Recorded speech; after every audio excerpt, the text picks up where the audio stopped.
pessoal, então hoje nós vamos iniciar nosso curso de ESSEX, curso para o concurso do Exército. Meu nome é Mirella, eu vou ministrar a disciplina de endodontia para vocês. Hoje a gente vai começar com biologia pulpar e perirradicular. Vou fazendo um comparativo para a colega que não é endo, a outra colega que chegou agora, qual que é a especialidade? Dentística. Tá, as duas colegas são dentísticas, né?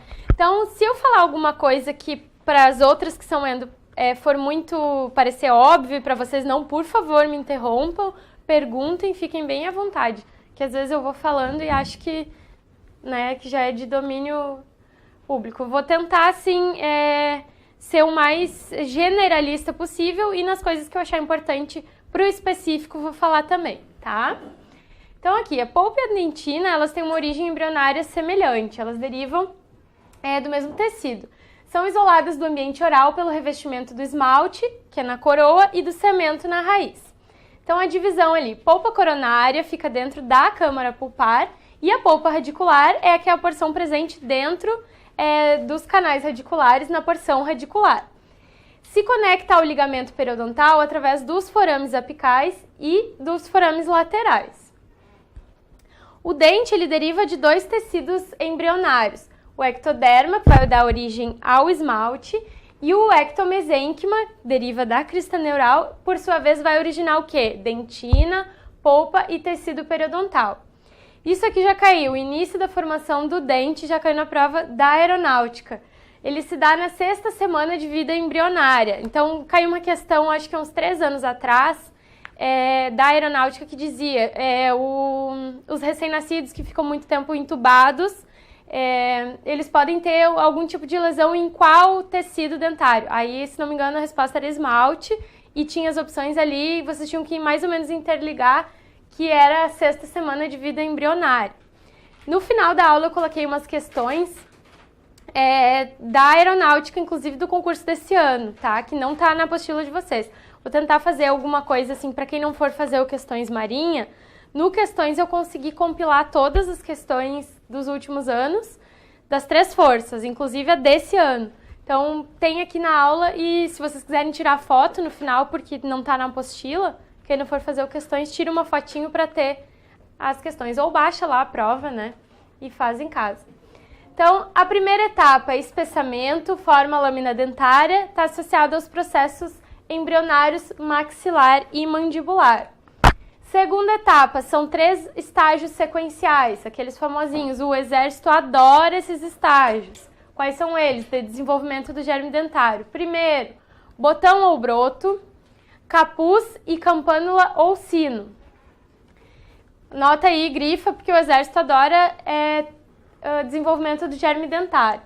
O tecido que se localiza dentro da invaginação, vocês vão ver uma figurinha aqui daqui a pouquinho, é a papila dentária. E a papila vai originar o quê? Polpa e dentina. Então, lá no início eu falei que polpa e dentina são originários do mesmo tecido, papila dentária. Durante o estágio de campânula, células da camada interior do órgão do esmalte se diferenciam em ameloblastos. Então, tem aqui botão, capuz e campânula. Aí essa invaginação aqui vai dar origem a polpa e dentina. A seguir, células da camada exterior da papila dentária vão se diferenciar em odontoblastos. E esses odontoblastos vão iniciar essa deposição da matriz dentinária. A formação da raiz vai se iniciar quando as células do epitélio interno do órgão do esmalte vão convergir para formar a alça cervical. Já caiu. O que demarca a alça cervical? Ou dava a definição e aí tinha que marcar qual era a estrutura.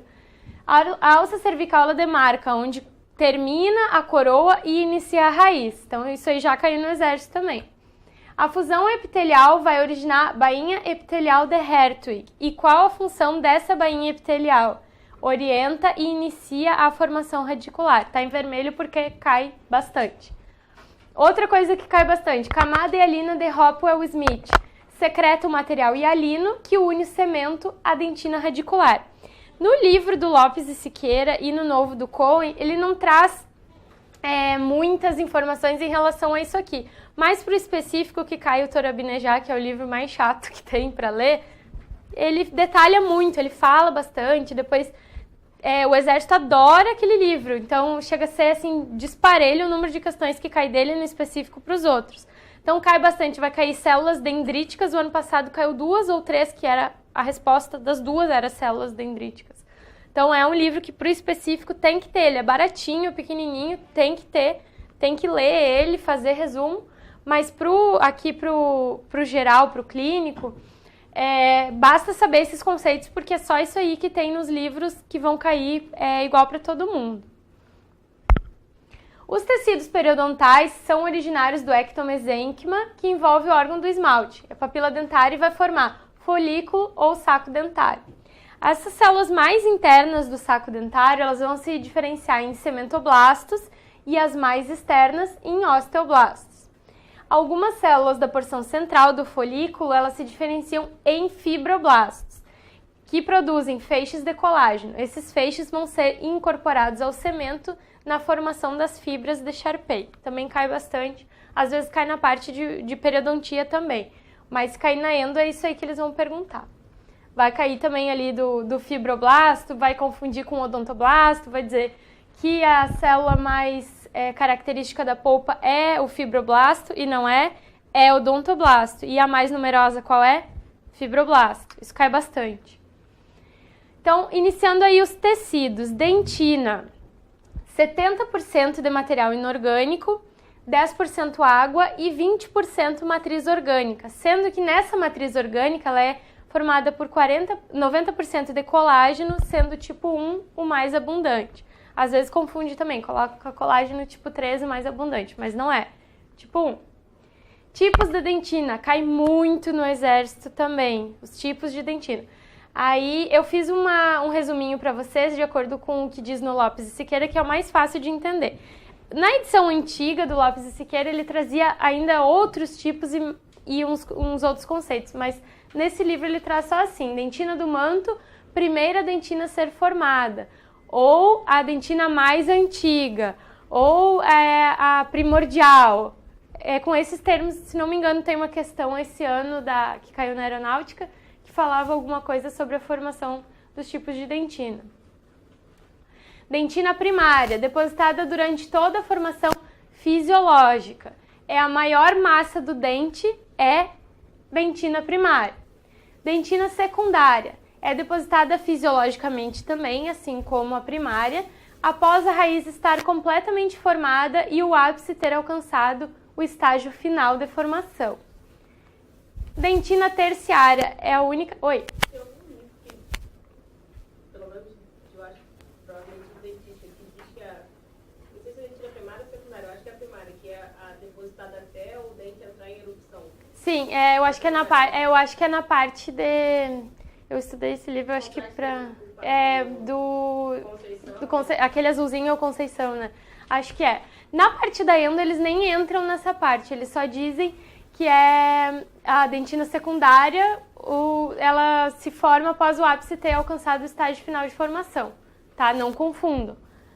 Então, a primária que é formada então, até o dente entrar em erupção. Tem uma que é atravessar... Isso, até fechar a raiz. Isso, tem uma parte que falava da cripta, lembra que atravessava a cripta, mas aí eu acho que é nos estágios de formação mesmo.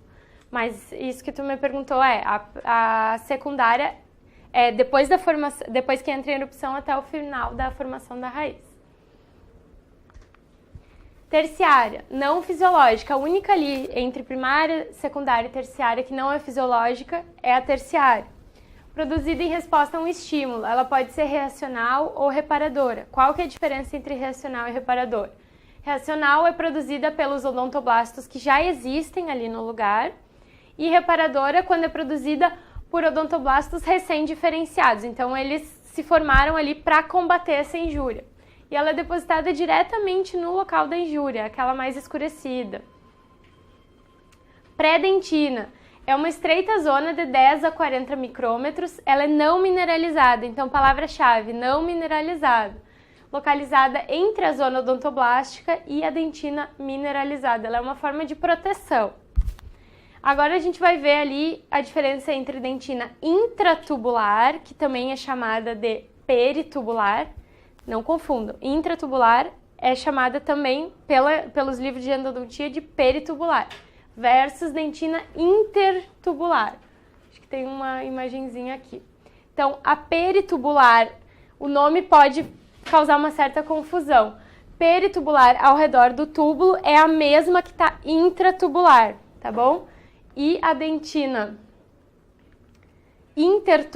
intratubular e peritubular são a mesma. E a intertubular é a dentina que fica entre os túbulos, tá bom? Então, uma é intra, dentro do túbulo, e outra é a que fica entre os túbulos. Dentina esclerosada é aquela que causa obliteração dos túbulos dentinários.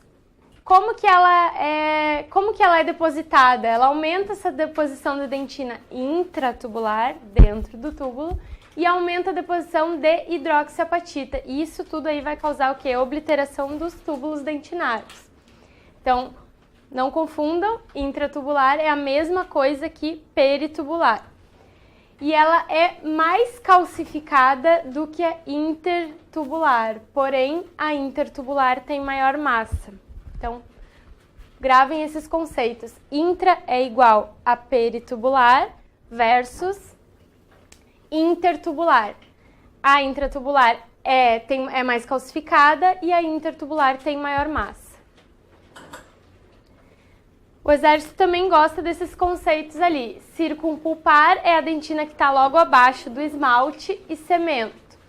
Linhas de Owen indicam a quantidade de dentina calcificada produzida durante um determinado período. Qual que é a diferença dessa para linhas de von Ebner? As de von Ebner indicam o limite entre as fases distintas alternadas de atividade e repouso na odontogênese. E a interglobular, que também cai na parte de pediatria e formação dentinária, são aquelas áreas de defeito na mineralização, já caiu na marinha também. Então aqui é o desenho, a figurinha esquemática para vocês verem a diferença. E aí só um exemplo de como é cobrado. Segundo Lopes, túbulos dentinários são estruturas cilíndricas, delgadas, que se estendem por toda a espessura da dentina, desde a polpa até a união amelodentinária ou cemento dentinário. A natureza tubular da dentina torna esse tecido permeável. Vamos lá para o final. A dentina cresce continuamente por oposição, recebendo o limite entre as distintas fases alternadas de atividade e repouso da dentinogênese. Então, a gente acabou de ver que é linhas de von Ebner, tá? É assim que é cobrado no exército. É exatamente como está no livro, e às vezes eles são até bem sacanas, assim, em relação a quando tem número. Se o intervalo é, por exemplo, de 0,5 a 0,7, eles colocam de 0,5 a 0,6, contém até o intervalo da resposta, mas eles querem exato. Se é 0,5 a 0,7, tem que saber direitinho. Túbulos dentinários se estendem por toda a espessura da dentina e eles têm o seu maior diâmetro voltado para a polpa, cerca de 2,5 micrômetros, e o menor diâmetro voltado para a periferia do dente, esmalte e cemento, 0,9 micrômetros. Aí, nessa parte da densidade tubular, dentro do livro do Lopes e Siqueira tem alguns capítulos que ele traz, como a densidade tubular maior junto à polpa, sendo de 65 mil túbulos por metro quadrado. E tem outras partes no mesmo livro, outros capítulos, que ele traz como 45 mil metros quadrados. Provavelmente são capítulos que foram escritos por pessoas diferentes dentro do mesmo livro. Então, aceitem esses dois valores como verdade, que a banca também vai ter que aceitar em caso de algum recurso. Por isso que eu coloquei 65 e ali ao final está o 45. E na periferia, voltado para o esmalte e cemento, 15 mil túbulos por metro quadrado. O exército cobrou, se não me engano, no ano passado isso, ou ano retrasado. O que são tratos mortos? São túbulos desprovidos de prolongamento odontoblástico. Então aqui, o maior diâmetro dos túbulos dentinários se dá na proximidade com o tecido pulpar, e aí o menor diâmetro e menor quantidade voltado mais para a periferia do dente, esmalte e cemento. Segundo Lopes, 2010, os túbulos dentinários percorrem toda a extensão da dentina, desde a junção dentino-pulpar. Os túbulos são mais numerosos na junção dentino-pulpar, atingindo valores numéricos de... Então aqui, se tivesse 65 e 45 ia dar problema, mas como só tem 60 e 45, a gente vai escolher 45 mil. Essa edição é a antiga do Lopes, então pode ser que naquela edição lá dissesse só 45. Nessa de 2015 aqui tem capítulo que fala da densidade tubular como 45 e 65. De acordo com o Dr. Abnejad, esse não cai na odonto geral, na prova para todas as especialidades, mas cai bastante para o endodontista. Então resolvi colocar aqui. Após a primeira dentina ser formada na raiz, a camada mais inferior da membrana da bainha de Hertwig se separa e as células mais internas da raiz secretam um material hialino sobre a dentina recém-formada. Após a mineralização ter ocorrido, isso se torna daí a gente vê aqui, material hialino, camada hialina, ai, não vai ser, né? Não, é isso mesmo, tá? Então ali o exército tem dessas, tem questões muito fáceis e questões assim que a pessoa tem que estar inspiradíssima no dia para acertar. Chegamos na nossa polpa. Funções da polpa: formativa, sensitiva, nutritiva e defensiva. Principal de todas, formativa. Odontoblasto, como eu tinha dito, é a célula mais característica do complexo dentino-pulpar, mas ela não é a mais numerosa, a gente já vai falar disso. Estão organizados em uma única camada de células, que é a chamada camada odontoblástica. Quais são as outras células que a gente encontra? Fibroblasto é a mais numerosa, não é a mais característica. Células tronco mesenquimais indiferenciadas e células de defesa. Dentre essas células de defesa, o que a gente tem? Macrófago, células dendríticas e linfócitos. Vamos deixar para falar dos macrófagos e linfócitos quando a gente chegar lá no consolário, porque ele é apaixonado por essas células. Ele passa capítulos inteiros falando do macrófago, do lixeiro do organismo, então eu nem vou entrar muito nisso agora. Mas o que a gente precisa saber? Quais são as células de defesa que tem ali? Macrófago, células dendríticas e linfócitos. O Dr. Abnejad diz que a célula mais importante do mundo é a dendrítica. Então guardem isso aí para a prova do específico. O clínico já não precisa saber tanto, porque normalmente não cai esse livro na odonto geral. A matriz extracelular é produzida pelos fibroblastos e consiste de proteínas colagenosas do tipo 1 e 3. E não colagenosas. Daí tem laminina, fibronectina, tenacina e proteoglicanas. Fibras reticulares são fibras delgadas, fibrilas de colágeno tipo 3, que está associado à fibronectina. Fibras elásticas são mais escassas na polpa. Tem alguns livros que dizem que elas não existem. Alguns dizem que elas são mais escassas. O principal componente da fibra elástica é a elastina. Então, se perguntarem se tem fibra elástica na polpa, de maneira geral, não. Tá? Zonas da polpa, cai bastante no exército também. Então, vamos imaginar que seja de fora para dentro. Vai ter uma imagem ali para ficar melhor. Fora para dentro, camada odontoblástica, que é aquela camada única que a gente falou. Camada subodontoblastica ou zona livre de células, ou zona de Weil, que contém o plexo de Raschkow. Esse plexo aqui está associado à reabsorção, tá? Então, pode ser chamada subodontoblastica, zona livre de células ou zona de Weil, a mesma coisa. Depois, zona rica em células e no centro, zona pulpar propriamente dita, onde estão os maiores vasos e nervos, a zona central da polpa. Então, aqui, digamos de um corte de fora para dentro, dentina, pré-dentina, que é aquela camada não mineralizada, odontoblastos, que é uma camada única, camada odontoblástica, né? Zona livre de células, ou zona pobre, zona de Weil, contém o plexo de Raschkow, zona rica em células e a polpa propriamente dita, onde tem os maiores nervos, a zona central. Então, pensando de fora para dentro, tá? Segundo Lopes, 2006, de conhecimentos gerais. Das zonas da polpa, a que contém o plexo capilar subodontoblástico e o plexo nervoso de Raschkow, como a gente falou, zona pobre em células. Prova, caiu na minha prova da Marinha do ano passado. Na prova de odonto geral. Então, assim, as questões de endo da Marinha do concurso que eu fiz, elas não eram questões fáceis, assim, o clínico mesmo, especialista em outra área, ele tinha que ter um conhecimento bom de endodontia para acertar. Até eu fiquei ali na hora, na dúvida, e eu tinha decorado isso, tinha olhado até 2 dias antes da prova. Então, a pressão tecidual numa polpa normal ou sadia, ela é de 6 a 11 milímetros de mercúrio. Essa era a resposta certa, dizia Mark a correta. Ela fez uma misturança entre arteríola, vênula e capilar. Depois, quando a gente entrar mais nessa parte, eu vou colocar a questão para vocês e a gente vai debater. Mas só para que vocês saibam, a polpinha normal, a pressão de 6 a 11. E a polpa, por que ela é tão difícil dela se defender contra uma agressão? Além dela estar contida numa cavidade inexpansível e estar confinada ali, né? Não tem, quando acontece alguma alteração, a inflamação pulpar ela não tem para onde expandir. Ela não contém o suprimento sanguíneo colateral. Ela depende, digamos que única e exclusivamente daqueles forames apicais e laterais para ter esse tipo de troca. Então, é importante que a gente saiba que não contém suprimento sanguíneo colateral. E o fluxo sanguíneo na polpa é de 40 a 50 ml por minuto. Tenham esses valores em mente, porque a gente está falando de prova do exército, eles podem cobrar, mesmo de quem não é especialista em endodontia. Quanto à inervação, de 100 a 2.000 nervos penetram num único dente pelos forames. 80% são amielinizados e 20% mielinizados. A inervação da polpa ela é sensorial pelo nervo trigêmeo e autônoma pelas fibras simpáticas. E quais são as fibras que a gente encontra na nossa polpa?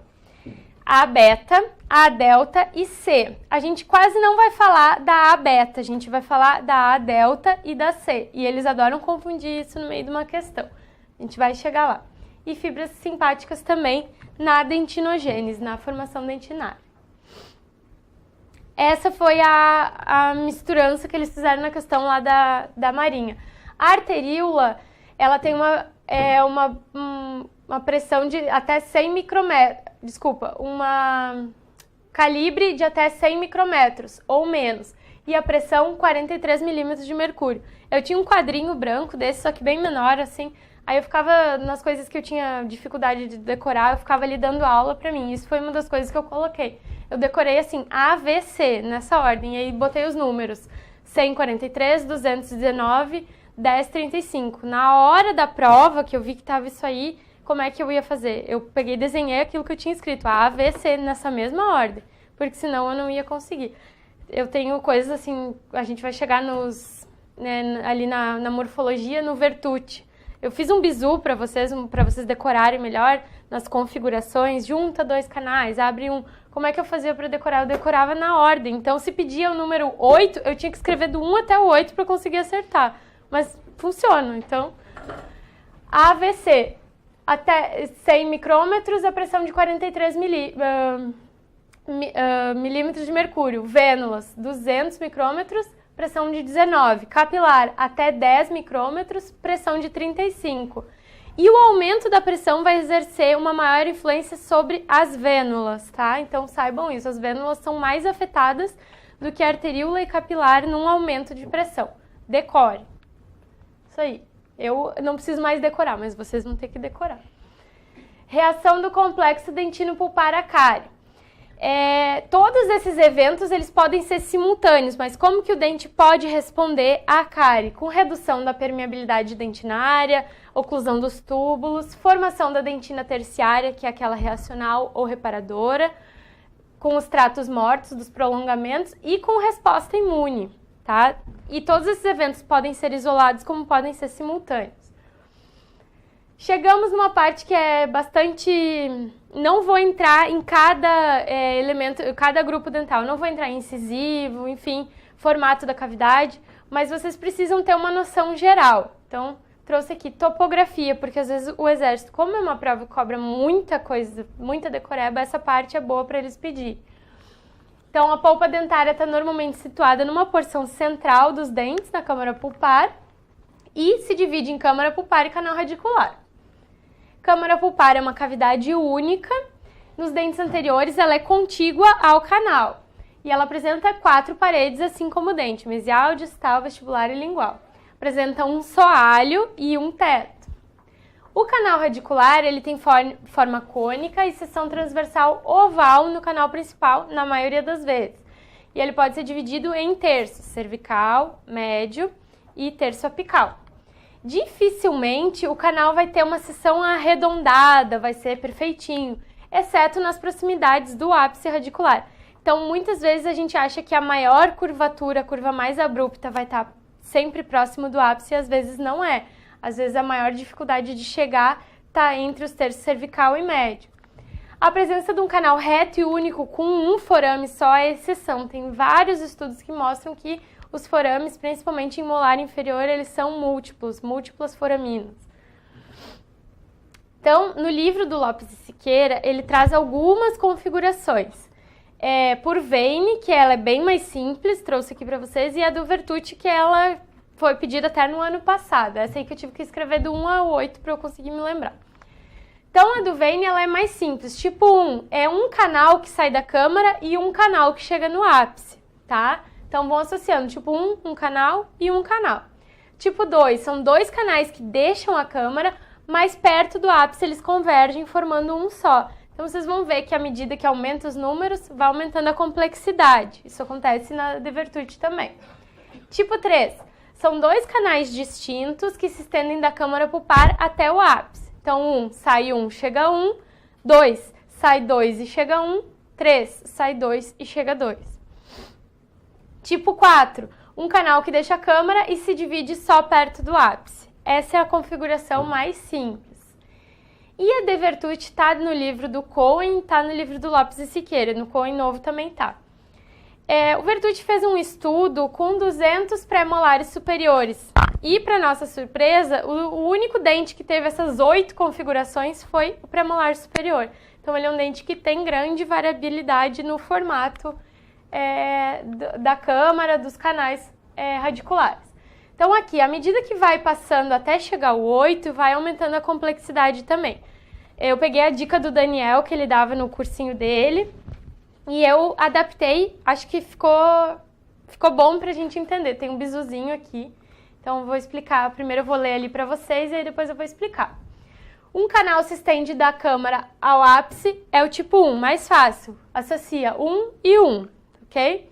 Tipo 2, são dois canais que deixam a câmara e convergem perto do ápice para formar um canal único no ápice.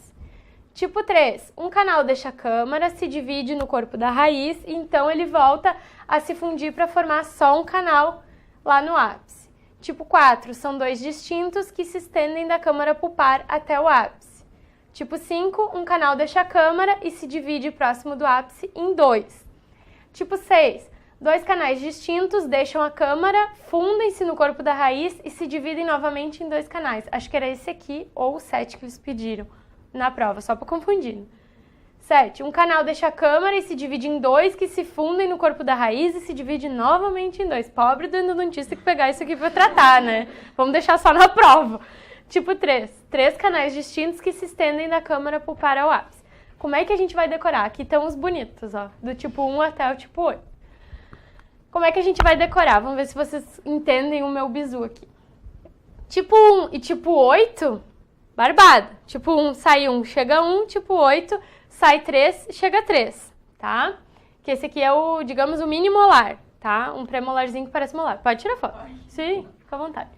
Aí, como é que a gente vai decorar? Sempre que o número for par, 2, 4, 6, o que vocês veem aqui de semelhança? Sempre que o número é par, saem 2 da câmara, tá? Então, sempre que o númerozinho inicial dele for par, vai sair 2 da câmara, tá? Então, aqui, sai 2, chega 1. O número 4, ó, sai 2 e chega 2. O número 6, sai 2 e chega 2. Só que a gente tem que raciocinar que vai aumentando a complexidade. Então, a gente vai escrever do 1 ao 8, que nem eu fiz, pra gente acertar. O 1, sai 1, chega 1. O 2, sai 2 e chega 1. Sempre que for ímpar, vai acontecer o quê? O contrário. Vai começar com 1. Ó, ímpar, 3, saiu 1, tá? A mesma coisa aqui. 5, ó, saiu 1. 7, saiu 1. Entenderam? E aí a gente vai fazendo a complexidade. Eu coloquei aqui. E aí, só o que precisa saber que não se encaixa nisso é o 3. O tipo 8, que sai 3, chega 3. Tipo 1, sai 1, chega 1. Ok? Conseguiram? Tá? Então, foi assim que eu decorei. Então, se a gente tiver que escrever do 1 ao 8, a gente vai escrever, mas a gente vai acertar. Canais acessórios. Às vezes eu acho que eu perdia mais tempo pra tentar decorar isso e criar um jeito de decorar do que se eu fosse decorar direto. Pode falar. Esse aqui? Ou esse aqui? Mas aí depois que a gente faz o bizu na cabeça, a gente nunca mais esquece. Foi? Então tá, então superamos Bertucci, agora vamos chegar no próximo assunto, canais acessórios. No livro antigo do Lopes e Siqueira e nos livros mais antigos, Mário e Leonardo, eles ficavam falando um montão de canais acessórios, tinha 500 mil nomes. Agora eles foram mais enxutos e como é que eles chamam? Eles chamam só de canal lateral, é a mesma coisa que canal acessório, só que tem que estar localizado no terço cervical ou médio, tá? Então, o canal lateral é igual ao acessório quando ele é localizado no terço cervical ou médio. E o que são istmos? São aquelas áreas estreitas, áreas de achatamento em forma de fita que vai conectar 2 ou mais canais radiculares. E esses canais acessórios, eles fazem a ligação do dente com a parte externa, né, com a superfície externa da raiz. Canal radicular apical, grande variabilidade e imprevisibilidade. Constrição apical ou forame menor é a porção apical do canal que apresenta menor diâmetro e que às vezes coincide com a zona de união entre dentina e cemento. O que a gente precisa ter consciência é que o forame apical ele quase nunca está localizado no vértice radiográfico, ou seja, na pontinha da raiz que a gente enxerga no raio-x, ela quase nunca coincide com a saída do forame, porque quase sempre a saída é lateral. Mas como a gente não consegue determinar isso no raio-x, a gente toma como base o vértice anatômico da raiz. E esse forame, esse canal radicular apical, o forame vai se localizar, o canal radicular apical vai se localizar de 0,5 a 1,5 do centro do forame apical, segundo Lopes. Já caiu também, tá? Então precisa saber. E esse forame apical, que é onde a gente vai terminar ali a nossa instrumentação, onde o nosso instrumento não deve passar dali, é onde a polpa e o ligamento se comunicam, fica de 0,2 a 3,8 do ápice anatômico. Então é aquilo que eu conversei, a saída que a gente enxerga no raio-x, ela nem sempre coincide com a do forame.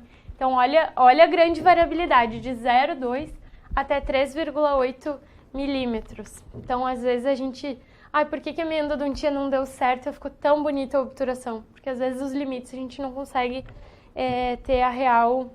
Claro, utilizando o localizador apical, tudo melhora, né? Mas só com raio-x a gente não consegue determinar exatamente. Ápice anatômico é a ponta ou extremidade da raiz, ou também chamado de vértice. Na maioria dos casos, o forame apical está lateral, como a gente tinha dito. Delta apical, imaginem, quando falar em delta, pensem na raiz de uma árvore, tá? Isso é o delta apical. São múltiplas derivações do canal principal que se encontra próxima dentro do ápice da raiz, né? Nesse terço mais apical ali tem as ramificações. Às vezes tem aquelas fotos no Instagram de endodontista quando obtura, ali fica aquela coisa linda no final. Aquilo é o delta apical, parece uma raizinha de árvore, né? A maior prevalência de forame múltiplo desse delta apical foi encontrada na raiz mesial de molar inferior. Então tá aqui. Isso aqui é o que a gente enxerga no raio-x, o final, o vértice radiográfico, o ápice anatômico. E às vezes a saída do forame ela é lateral, tá? Então às vezes o biofilme não tá só localizado nessa porção, tá aqui também. Isso dificulta um pouco, né? Então aqui, aquela variabilidade que eu falei para vocês, a distância daqui até aqui, às vezes é de 0,2 a 3,8. Tá? Isso eu nunca vi cair, esse 0,2 a 3,8, mas aquele 0,5 a 1,5, no Cohen fala, e no Lopes fala também de 0,5 a 1, e tem no Lopes fala de 0,5 a 1, no Cohen fala de 0,5 a 1,5. Então considerem esse intervalo de 0,5 até 1,5, da distância da construção. As duas coisas, né? Eu lembro que no Cohen ele fala de 0,5 a 1,5. No Lopes ele fala as duas coisas em capítulos diferentes. Então, mesma coisa. Ângulo e raio de curvatura. Quanto menor o raio e maior for o ângulo, maior vai ser a curvatura do dente. Para odonto geral, só esse conceito aí no VOF já confunde, né? Mas acho que basta saber. Menor o raio e maior o ângulo, maior vai ser a curvatura, ou seja, mais abrupta ela vai ser. Anomalias com impacto na prática da endodontia, fusão. Isso cai também, eu acho que na parte de periodontia ou patologia, né? Cai também, mas aí na endo eles trazem assim, fusão como 2 germes que se unem, formando um dente com coroa dupla, mas as cavidades pulpares são separadas. Geminação, eu sempre lembro para gravar a diferença entre fusão e geminação. A geminação eu penso numa casa geminada. Então as casas geminadas são para reduzir custos. Então, na geminação, esse germe sofreu uma divisão e tem uma coroa dupla, mas para reduzir custos ele tem o quê? Só uma câmara pulpar e um canal único, tá? Canal em forma de C. A forma de seção transversal da raiz e do canal é similar à letra C. Gente, eu vou falando essas bobagens aí, mas é só para ver se grava mais fácil, tá? Se atrapalhar, deleta da cabeça e estuda só o conceito. Raízes entomolares é uma raiz supranumerária, localizada na posição distolingual de molar inferior. Então, entomolares na posição distolingual e paramolares mesiovestibular. Então, é uma raiz supranumerária. Taurodontismo são aqueles dentes com a câmara pulpar mais alongada. Desenvolvimento avantajado da porção coronária da cavidade pulpar. O soalho pulpar fica deslocado apicalmente porque ele tem aquela porção coronária muito avantajada. Sulco radicular é uma depressão radicular que pode se iniciar na coroa e se estender em direção apical e pode predispor a problemas sérios. Dens invaginatos, que é mais comum em incisivos superiores, é uma anomalia de desenvolvimento resultante da invaginação da superfície da coroa dos dentes antes da calcificação ocorrer. O contrário, que é dens evaginatos, é a cúspide talão. É uma protuberância na face palatina de dentes anteriores ou oclusal de posteriores. Pode se expor a polpa se tiver desgaste dessa cúspide. Então aqui, medidas preliminares básicas. Exame clínico, no LOBS ele fala pelo menos 2 tomadas radiográficas dissociadas além daquele raio-x inicial que a gente vai ter. Claro que no nosso consultório a gente não vai ficar irradiando o paciente ali 3 vezes, a não ser que a gente realmente precise fazer essa dissociação. Verifica a inclinação do dente, verifica a implantação da coroa na maxila, que é diferente da mandíbula, remove toda a dentina cariada, restaurações, alisa a superfície pontiaguda dos dentes e estabelece a área de eleição adequada. O que é a área de eleição? É onde a gente vai fazer a abertura. Então, é aquele pontinho onde a gente vai iniciar a nossa abertura coronária. Caía, há 2 anos atrás, diferenças de área de eleição, trepanação, forma de conveniência, caía muito porque a edição antiga do Lopes Siqueira, de 2010, ela focava bastante nisso. Eu fiz um resuminho. Área de eleição, nos dentes anteriores, aonde que a gente vai fazer a abertura? Face palatina. E nos dentes posteriores, na superfície oclusal. Trepanação, a gente vai fazer a trepanação sempre em direção ao canal mais volumoso. Molar inferior vai ser em direção ao distal e molar superior em direção ao palatino. Forma de conveniência, visualização, paredes lisas, simplifica as demais etapas. Então, é aquilo que vai melhorar as etapas seguintes. Forma de contorno. Qual que é a forma de incisivo e canino? Triangular. Quando a gente vai fazer o contorno, né, vai ficar com a base voltada para incisal. Pré-molar superior e inferior vai ser cônico-ovoide, mais achatado na porção mesiodistal. Molar superior, formato triangular, com a base voltada para vestibular. Os livros antigos também traziam trapezoidal, se tiver 4 canais. Molar inferior, triangular, ou trapezoidal, ou irregular. Então, tudo vai depender da quantidade de canais, né, que vai ter, mas de forma geral é assim. Então, para a gente finalizar essa partezinha, quantos minutos ainda tem, David? Sim. Então, vamos fazer umas questõezinhas e aí a gente já fecha essa parte. Qual a principal função da polpa? Que a gente falou, lembra? Formativa, nutritiva, defensiva, sensorial. Então, formativa. Na polpa normal, a ausência de qual célula? Vamos pensar qual célula dessas aí que tem na polpa normal. Tem fibroblasto? Mais numerosa, né? Tem macrófago, célula de defesa? Tem. Tem linfócitos B? Aí a gente pode ficar ali em dúvida. Tem células dendríticas? Lembra que eu falei do Turabinejá que ele ama célula dendrítica? Então, o que não tem numa polpa normal? Linfócito B, tá? Fase orgânica da dentina é composta basicamente por amelogeniona, Colágeno tipo 1, interleucina 2 ou glicopirrolato? Isso é a cara do exército, caiu uma coisa dessa que a gente vai lendo e não sabe nem de onde saiu. Aí o que a gente lembra que a gente ouviu já na vida? Colágeno tipo 1, tá? Não duvidem da memória de vocês. Ela não vai trair vocês no momento da prova. Às vezes tem estudos lá que falam quando a gente bate o olho e sentir um calorzinho, porque a gente já ouviu isso antes. Confie. Se não souber, né? Vai ser um bom chute. A área que anatomicamente compreende o canal radicular apical, forame apical e suas ramificações, situadas de 3 a 4 milímetros da raiz ou do ápice, é denominada zona crítica, tá? Lembrem da raiz lá. PM 2010, a prova mais difícil de endodontia que eu já vi na minha vida. Essa daí é da PM. Uma viagem. E a prova também do ano retrasado de endodontia, ou a do ano passado, não foi a que eu fiz, a do ano anterior, de endodontia da Marinha também, olha, parabéns pra Solange e pra outra menina que passaram, porque foi horrível, muito difícil. A polpa dentária é um tecido conjuntivo frouxo especializado, ricamente vascularizado e inervado. Em relação à histologia da polpa, o que é correto? Células ectomesenquimais localizadas na zona rica, é aquela zona central, rica em células da polpa, podem se diferenciar em odontoblastos? Os odontoblastos são as células mais numerosas da polpa? Fibroblasto, então risca B. Fibras elásticas se distribuem em grande quantidade, lembra que eu falei que era pouca quantidade ou quase escassa? E fibras nervosas do tipo A são amielinizadas, a gente não falou ainda, vamos falar, mas são mielinizadas.